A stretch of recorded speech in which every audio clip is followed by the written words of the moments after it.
Hey, welcome back to my YouTube channel. Today I'm going to share with you a few tips for freeze drying when you don't have much space.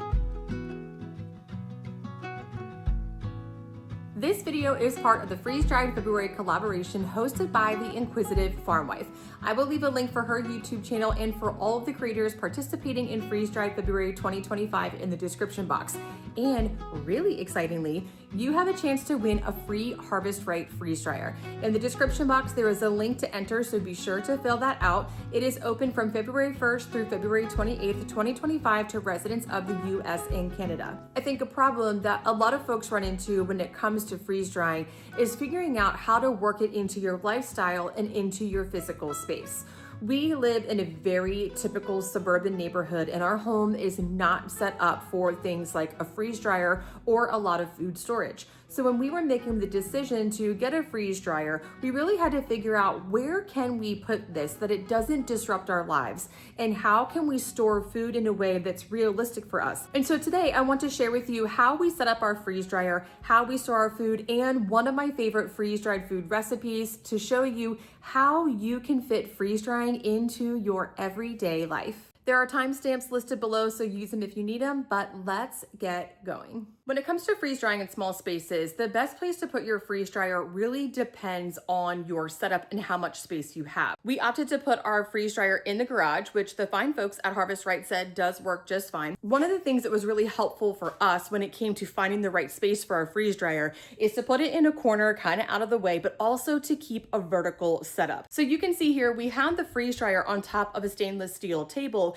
and then on the tier underneath of that is where we have the pump, and then underneath of that is where we keep the bucket for draining. So that way we're really not taking up that much more space. Nothing is moving horizontal, taking up room. Everything is stacked vertically. So that really helps preserve some space for freeze drying. And for the way we have this set up too, that also leaves some space for other storage solutions for things like Mylar bags, sealed oxygen absorbers. I even keep some of my canning supplies underneath of there. So it solves a lot of problems to stack it vertically. This is a medium Harvest Right freeze dryer. We landed on the medium because it is the best balance between how much we can freeze dry and the space that we have. One of the things to keep in mind about small space freeze drying is that really when you're freeze drying food, you need to fill up the entire freeze dryer. So if you don't have a lot of storage space, that can be an issue. And now I'm going to talk about storage space solutions in just a minute. But if you have a large, or say an extra large freeze dryer, and you don't have all the room to store that food, you're eating up a lot of real estate in your home for a machine that's just producing too much preserved food for you to store. So if you plan on storing just small amounts of food that you're going to get through within a few months or up to a year or even less, it might be worthwhile considering a small or a medium-sized freeze dryer. So that way you're not taking up space in your house, but you also have room for everything that you are preserving. For some folks, the point of hesitation about freeze drying is the storage space. So for us, we just have a regular old sort of closet style, semi walk-in pantry. So we have a fair amount of storage, but we do not have the storage space for tons and tons of food. So when it comes to freeze drying and storage for me, there are a few things I like to keep in mind. One, I only freeze dry enough that I can use in a year or less. So for some things, I freeze dry in big batches, like tomatoes, for example. I get a year's worth of tomatoes from a local farm, and then I preserve them. And I do that so I can use them all year long, all the way up until next tomato season.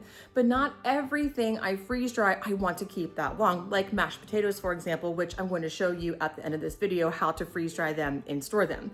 So the thing I like to keep in mind about that then is I only freeze dry enough that I can actually use within a reasonable amount of time. And on top of that, I try to keep the way I package them as small as possible. Now, the tomatoes that you see here on the bottom of the pantry, that takes up a lot of space. So anything that I am using over the course of a year that I have a lot of, I try to keep out of the way, and I put these on little rolly carts underneath the main pantry shelves. So that way they're not taking up my valuable day-to-day pantry space. Now, there are some freeze-dried goods that I use just about every single time I cook. So I keep keep those readily available front and center on my pantry shelves, and I try to keep them as tidy as possible. So for example, things like freeze-dried herbs, if you have not freeze-dried herbs, you are missing out. It's one of the best things you can add to your food. So the freeze-dried herbs, for example, I keep front and center so they are easy to grab and use while I am cooking. Another way that I like to store freeze-dried food in a small space is to keep small jars of spices in my spice cabinet.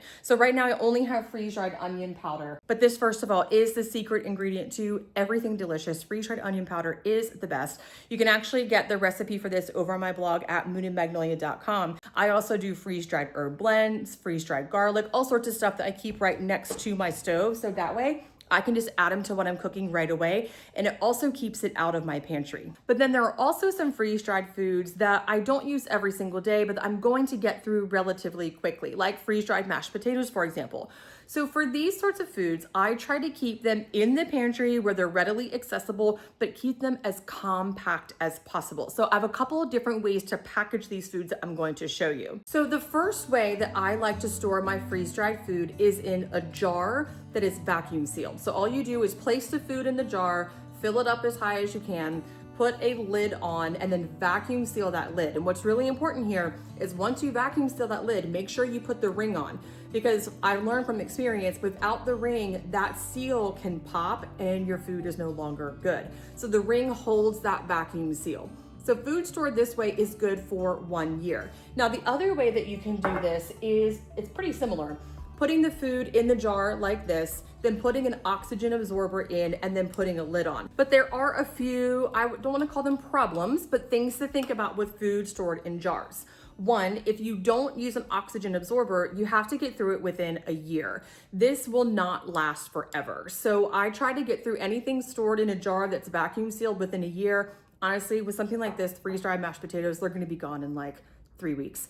So it's not really that big of a deal, but that's something to keep in mind. The other thing is these jars take up space. They have a pretty big footprint in a pantry. So if you're working in a pretty small space, this might be too big for storage. So the best solution for long-term storage and for small spaces, I think, is definitely a Mylar bag. A Mylar bag, I think, is probably the easiest way to store freeze-dried food. You just put the food in there, drop an oxygen absorber in, and then seal it closed, and you're done. But what I like about this for freeze-drying in small spaces is that you can make these really flat, especially if it's something that you're crushing or powdering, like eggs or mashed potatoes, for example, is you can get this nice and flat, and then you can stack a bunch of these, or you can even put them vertically like this, and it'll take up less space in your pantry. So this is about 5 pounds of potatoes in this bag, and that takes up almost no space in a pantry. So when it comes to freeze-drying food and storing it, really no matter how much space you have,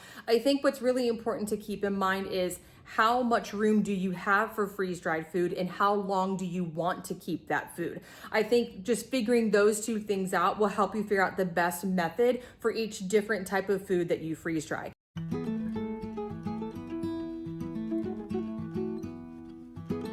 Okay, let's make some freeze-dried mashed potatoes.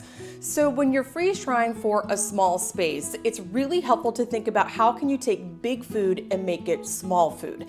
And usually that comes in the form of powdering. But freeze-dried mashed potatoes are really useful because it's not just a powdered food, it is actually a dish itself. So freeze-dried mashed potatoes are the same as instant potatoes, but with only real ingredients. When you look at the list of ingredients on an instant mashed potato box at the store, it is full of weird stuff.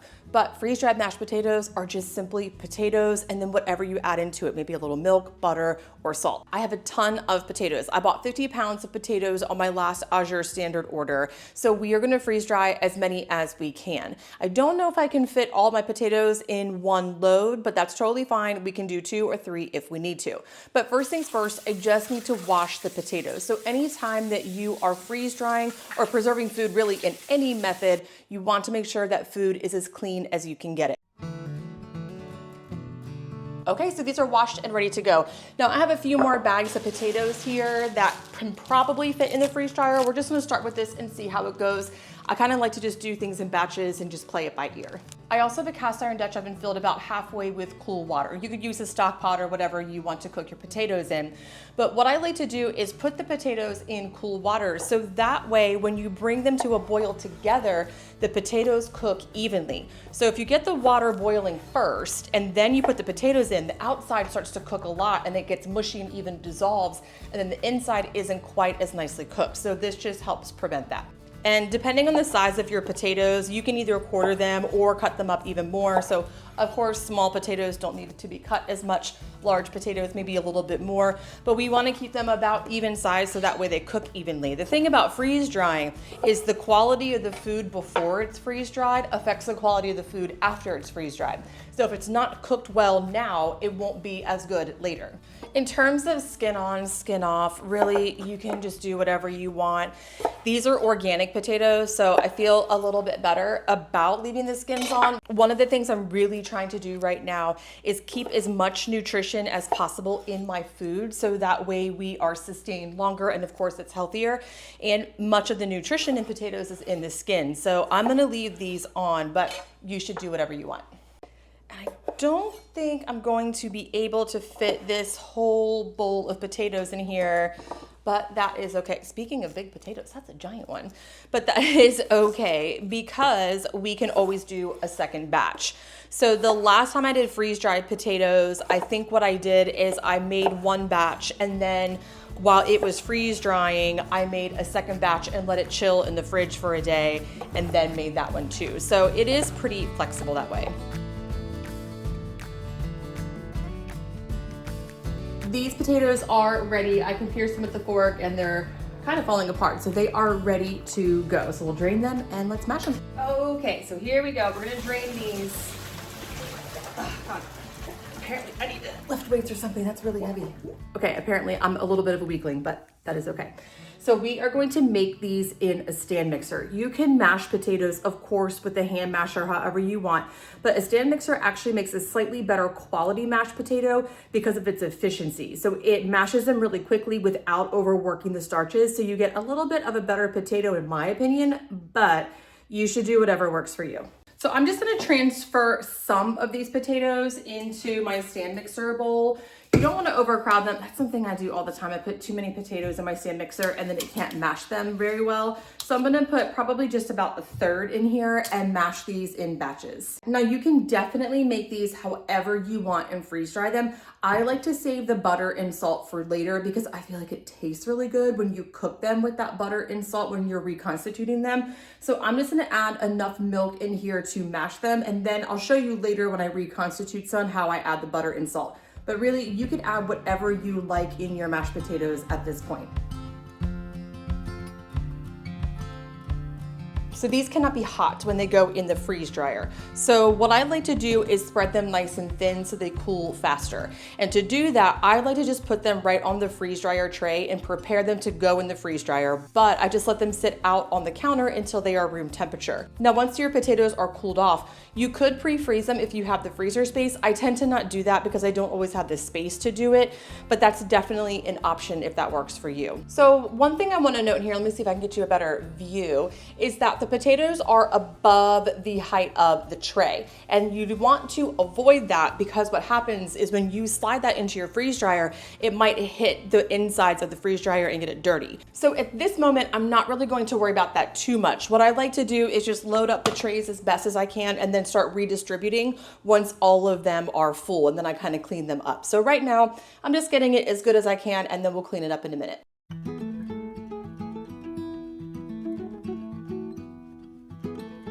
Okay, we have 5 full freeze dryer trays. So now that all is said and done, that was about 20 pounds of potatoes. And once I got them on the freeze dryer trays, it only took about maybe 15 to 20 minutes to cool off. So it's pretty fast. So I'm gonna get the freeze dryer going and we're gonna load these up. And then for me, it'll probably be a couple of days for them to dry. But for you, I'll show you in a minute how I pack them up and use them. After I got the freeze dryer loaded up and ready to go, I think it took these about a day to a day and a half to completely dry. So of course, once they're done, they come out of the freeze dryer. But the thing that I really want to underscore here is that this was 20 pounds of potatoes. That's a lot of potatoes that I can now fit into a really small space. Earlier in the video, I shared 3 ways to store freeze-dried food in small spaces. But my preferred method for things that I'm going to use really quickly, like these freeze-dried mashed potatoes, is to just put them in a jar and vacuum seal it. And the reason why I prefer that method over using an oxygen absorber in the jar or using a Mylar bag is because it doesn't cost me anything extra. The jars are reusable, the lids are reusable, and the rings are reusable. So that method is great for things that I'm going to roll through pretty quickly. Now, if this were something that I planned on keeping longer, say freeze-dried eggs, for example, I would do the same thing where I would powder them and get them as compact as possible. But in that case, I would be more likely to use an oxygen absorber in the jar or to use a Mylar bag because I don't get through those as quickly as I do something like a convenience food like freeze-dried mashed potatoes. Now, a lot of the tips I have for freeze drying in small spaces are useful tips for freeze drying no matter what. So always you want to pack the jar as tightly as possible so that way there's as little air as possible in the jar. But that's also really helpful for small spaces because the more you can fit in the jar or the more you can fit in the Mylar bag, the less space it's taking up in your pantry. Now to reconstitute these, it's super easy. The most technical way to do this would be to weigh your tray before you freeze dry it in grams and then weigh it after you freeze dry it and see what the difference is. And that difference is how much water is removed. I tend to not be that technical. I usually just measure how much I have in cups and then I use half of that with milk and water. And then I just keep adding milk and water as needed. I'm currently finishing the blog post for freeze-dried mashed potatoes and how to use them, so be sure to check the description box for the date when that'll come out or for the link if it has already come out by the time you are watching this. One thing about reconstituting freeze-dried food I found is that it does a little bit better if you let it sit for a few minutes. So once it reaches your desired consistency, let it sit for a few minutes, give it a taste, and just make sure that it actually is as rehydrated as you want it to be. But as you can see, these reconstituted beautifully and they are delicious. And this is one of my favorite freeze-dried foods to keep on hand in our small pantry. I hope you found some of these solutions for freeze drying in small spaces helpful. If so, don't forget to hit the subscribe button and to like this video. The description box is full of resources for you, including the link to win a free Harvest Right freeze dryer, so don't forget to enter. And also, I left all the channel links for all of the creators participating in this year's Freeze Dried February collaboration. Special thanks to the Inquisitive Farm Wife for hosting Freeze Dried February. Thank you so much for stopping by today, and I'll see you again next time.